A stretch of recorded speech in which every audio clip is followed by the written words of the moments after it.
Hey guys, how you doing? It's me, Alan, here at Lfcredchat. Make sure you follow me on Twitter at Lfcredchat and also subscribe to the channel either up here or down here, and make sure you leave your comments down below as always.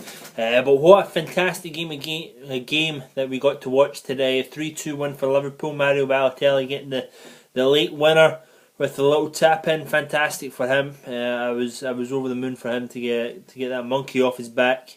And hopefully from now he can press on. But we're going to go over the normal kind of thing. 5 things that you need to know, or 5 things that we learned. Referee rating, if you can even say that. The stats, man of the match, next coming up games, and we'll do the trivia question. I don't think anybody answered it, but I'll go over it anyway. And we'll keep going with that. So number 1 thing that we need to know, Fat Phil Dow. Fat Phil Dow, how the fuck is he refereeing games? He waddles around the pitch. He is too slow to keep up with the play. He has no clue what happened. He just gives a yellow card for it. He's given out 9 yellow cards in that match, Tottenham versus Liverpool. It was nowhere near a 9 yellow card kind of match. The tackles weren't flying in like that in this one. If you were to read this just by the stats, you would think it was a fucking bloodbath, the way that the cards were getting thrown about.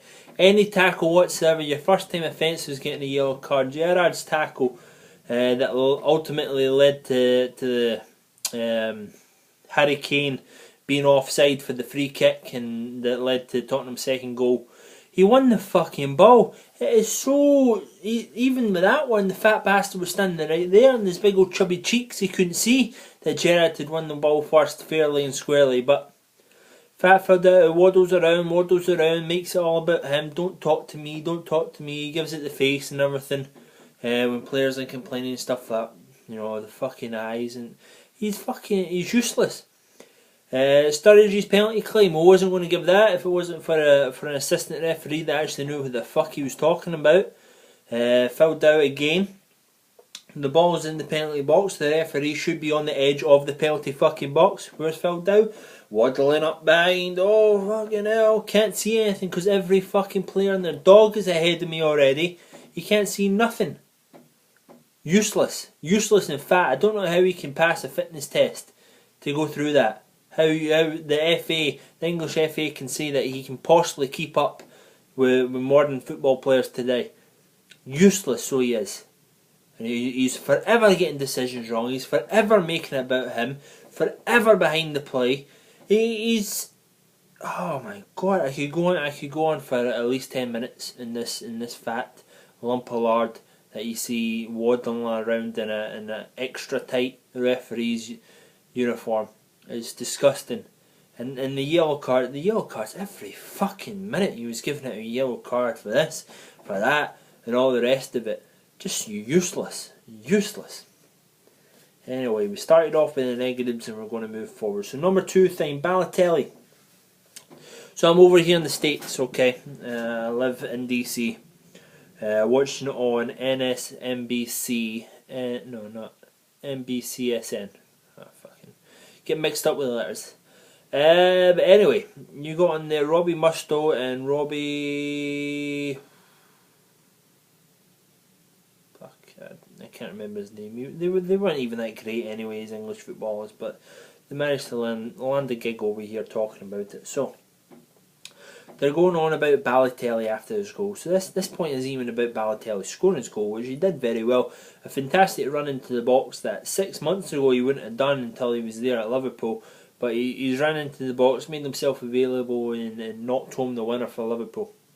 Okay, so what has he done after that? Right? He's knocked in the winner. He has turned and went to celebrate how he celebrates with Lallana. Now he's not over the moon, he's not doing cartwheels, he's not jumping for joy, running for the corner flag, sliding in both knees and stuff like that. Cast your mind back, has he ever done that? No, he doesn't. You go back to comments that he made back in 2012. If he scores, he's just doing his job. You don't see the postman celebrating when he delivers the mail, do you? No, you don't. That's his comments from back in 2012. He doesn't normally celebrate. Now, the times that we have seen him celebrate is when he's lifted his shirt up and said, "Why always me?" Or in Italy, when he scored that one goal and ripped his shirt off and stood there with the, that one. You know that one? That's the only times we have seen him celebrate as much as that, if you can call that celebrating. Now what he's done is he's ran over to Lallana, he's thanked Lallana very much for the pass into the box and he's hugged him. Everybody's jumped on, everybody's hugging and all the rest of it. Great. Great for him. But now you get fucking Robbie Earl. Is it Robbie Earl? I think it's Robbie Earl. So he's on there with the Kyle, or whatever his name, the American guy. Fucking hell, the guy with the big head, bigger than me, bigger head than fucking me. He's on there and he's like, well, this is terrible that he's not celebrating. You don't see a smile. You don't see this. It's terrible for team spirit. The boy can't even score a fucking goal without getting criticised. It's unbelievable how easily people think that you can just pile on Balotelli. Now, I have criticised Balotelli in the past on here. Yes, I have. But I have criticised his work rate. I've criticised how he's played. I've criticised that he's just not getting it, how he needs to press when he's in games and how that will lead to goals for him in this system. I've criticised him on that. But for criticising him after a goal and not celebrating properly is ridiculous.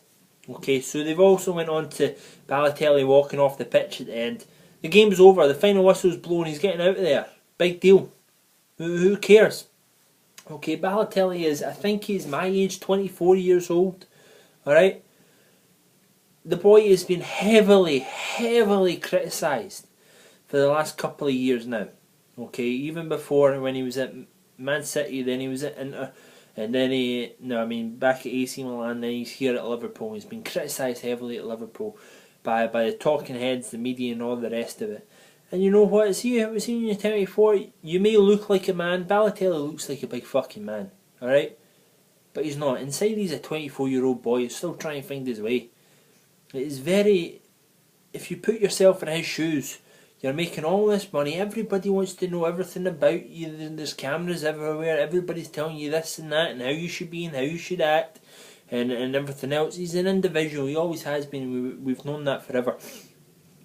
So for me, I just think he's getting a little bit misunderstood at the moment. He walked off the pitch because, he didn't know what else to do. He's not the kind of guy that's going to go out jumping about with Mignolet and hands up and all the rest of it. He just left the pitch. The job is done, and he left. It's just the way he is. And when you heavily criticised him over and over again, and told what to do and how to be and all the rest of it, maybe you just want to get out of the way of that. If you just leave, nobody can say anything bad about you, how you celebrated, though you celebrated too well or you didn't celebrate enough. You're just out of the way. You're out of the public eye. You're just hiding away. And maybe that's what he's doing. So to criticise him after scoring a goal, I think is pathetic. You're reaching for a story, and if I see any stories like that, I'll make sure to put my points across like that, and maybe we'll do a whole video on him just by himself. But I think I've spoke well enough on how I feel about that. I think he did his job, he scored, he did his usual celebration, he thanked Lallana. Now it's different if he didn't thank Lallana and he just walked away. But he didn't, he went straight over to Lallana, gave him a hug and all the rest of it, and moved on from it. Then he walked off the pitch at the end after the game was done. It was 3-2, it was a win, and that was done. He walked off. Why does he need to jump about in the pitch like an idiot? I don't get it. What do you want from this boy? But I don't know if it was the same over in the UK, but that really fucking pissed me off over here in the US with Robbie Earl mouthing off about something else. And I know I'm bad for gazing off maybe into the distance and talk or looking down at my sheet, but that motherfucker, every time he's on, he's always looking up at the ceiling when he's talking to that woman. You'll start, oh yeah, fucking this and that and fucking that, and Balotelli should be doing this, and shut the fuck up. Maintain eye contact, you're on fucking TV, either look at the camera or look at her. God, he fucking pisses me off. Anyway, on to number 3. Number 3 point, 9 minutes in, we're already on number 3 point, fucking hell. Number 3, Mignolet, what a beautiful save. That boy has really come on in this new system. He really likes it. I think it's because there's less indecision for him. It's only Skirtle ahead of him, and Skirtle's playing well as well. Because there's no indecision with like 3 of them there. If you think the 2 centre backs and the goalkeeper behind, there's no, if the ball's there, in that area, that big old area, it's Skirtles. There's nobody else going to be near it. Skirtles going to head it away. He's going to get away from it. When it was back at the 4, maybe Lovren was going to get it. Maybe I'll sag off, or maybe I need to go and all the rest of it. And you're losing men behind you and stuff like that. It's a lot simpler. It's a lot easier. You're more responsible for more of it. Therefore, you don't need to rely on anybody else. And I think Skirtle and Mignolet are really helping from that. And as a shot stopper, he always has been a great shot stopper, even through his slump. And I've said that multiple times. So very well done for Mignolet as well. What a shot from whoever the Tottenham boy was that hit it, and he had a good couple of saves against Harry Kane as well. So well done for that. Number 4, Jordan Ayew, fantastic, playing right wing back, and NSNBC wants to say he was playing right forward again during the pre-match warm-up. And you know, if you know anything about football, and if you had a little Twitter search, you would easily see hours before the game every Liverpool fan and the granny was telling you that Jordan Ayew was going to play right wing back. But again, they have to sit there with a telestrator board and try and tell you that Jordan Ayew was going to be playing forward and Liverpool are going to be playing like this and that and all the rest of it, when they really don't know and they haven't got a fucking clue, and they can barely set up the board by themselves. But Jordan Ayew played as a right wing back, and he moved forward, fantastic, taking on players, young, exuberant, talented, great shot on him again. You saw it once more on his weaker foot, that was as well. Just getting to the byline, crossing it, you know, that in itself is going to cause havoc. And you almost saw it with Sturridge in his back heel, if you can remember that, bouncing off another defender, and Sturridge was there. That was almost another goal for Sturridge too. But that all came from Ayew running at a defender and getting the ball across, which is fantastic, and I really love the way he plays. Someone also mentioned on Twitter how well him and Markovic could pair up together, overlapping and interchanging and covering for each other. So both of them are playing right forward, or the right winger, and both of them are playing the right wing back at the same time, just switching in and out and covering for each other. It's something that's going to be so exciting to see, especially European nights. I think European nights are going to be great against Besiktas with them too. I'm really looking forward to them. Number 5, Emre Can. Emre Can is my man. Emre Can is playing so well right now at the centre and the right centre back position. So calm, confident on the ball, easy to move in and out, just making fools of forwards, trying to take the ball off him when he receives it. Can clear the ball with both feet. You saw that today. Right foot, left foot, getting the ball out of danger, and linking up well with the midfield and the defence as well. When Lovren came on, Gerrard came off, Emre Can pushed up. Again, big bursting runs forward, running into space, causing havoc, making players foul them. Like the big bitch, what's his name? Kyle Walker. Kyle Walker. Here you go, Kyle Walker. Riddle me this one, you little shit. If Emre Can is on this side of you, he puts his hand across your chest here, glances this part of your face. How the fuck does he hit over here? Replays and replays and replays. Didn't even touch over here, but you're going to kick out at him when he's on the ground. What a man you are, by the way. What a fucking man. Fuck off, you little asshole. He has to sit down. Has to sit down there greeting about his feet. Oh, my face. See, the big bad German man hit me. Oh, my face. Fuck off. Sitting down there like a little bitch. Anyway, Emre Can, what a player, and that's what he does, dragging players into it and making them foul, going these big long runs and into space and all the rest. Fantastic. You're looking at a player that is really, really going to come on. People have described him in the past as like a Schweinsteiger, or like a new age Michael Ballack, which can only be good for Liverpool. I've also wrote an article on him that you'll probably find on thebibtheorist.com. You'll probably find that on there sometime tomorrow morning, or this morning it would be, if you want to try and look that up as well. I have high hopes for that, so make sure you look that one up too. Moving on to the referee. I know, 14 minutes. I'm sorry if you're still with me. Thank you so much for still being with me.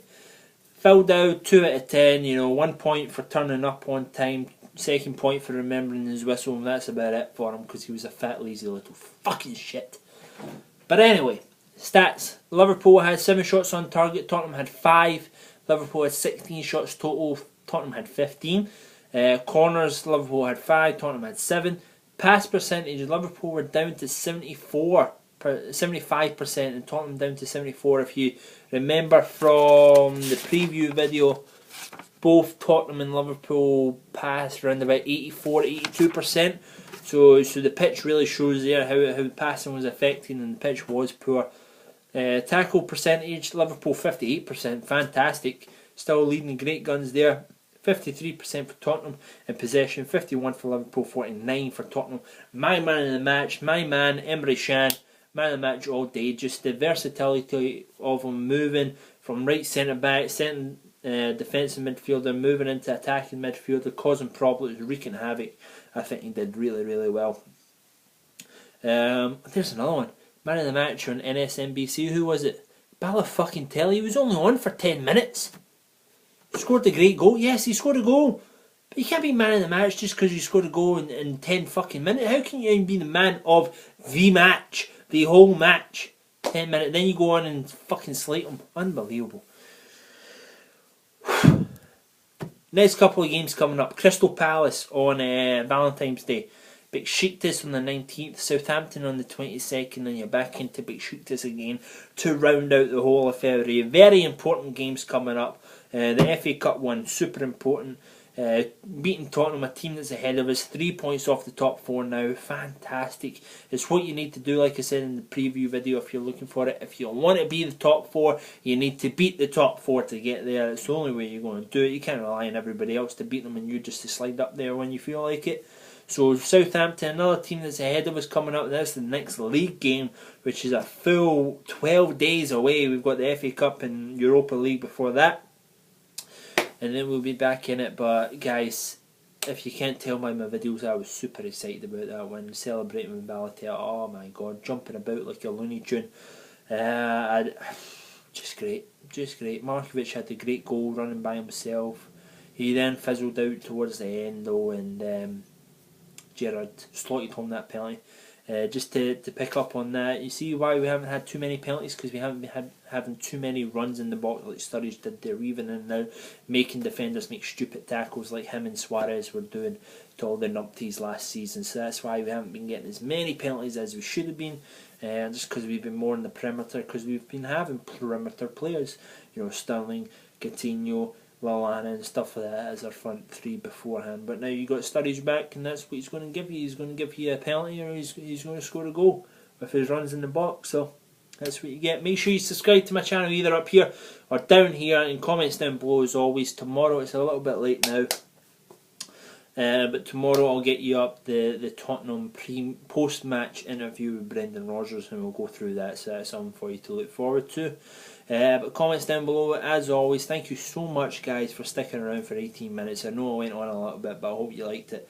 I hope at least entertained you a little bit with my thoughts on the game. So make sure you put your comments down below if you disagree with me on anything else. Thumbs up the video if you liked it, and have a good one guys. Stay safe. I'll see you soon. Come on the Reds! Stay safe. See you. Bye.